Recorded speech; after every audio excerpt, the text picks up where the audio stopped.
Everyone, welcome to Small Model Car. Today we have got a load lifter, and this is by Matchbox. So there's no specific brand, and I think it's just a common design which they are using. Showcase here in the casting. It has got some nice tiny details on it. So let's look at it. It's from mainline, so you will not find something major like moving parts and stuff as I expected, but there are some small moving parts. I like the wheels, they are decent looking one. You also got some details like the door handle here, the load lifter, it says here.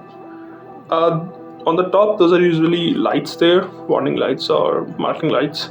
They're not painted here, and yellow is the most common color you will see in construction equipment.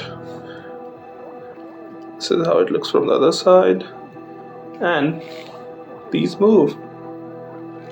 So a nice small addition, or say detail.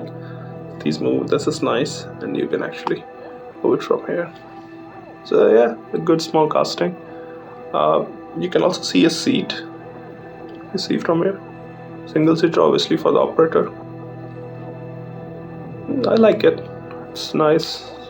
Has got some details, and I feel like taking some people do those dioramas, so it will be a nice addition for that. Yeah, that's what I think. Thank you for watching.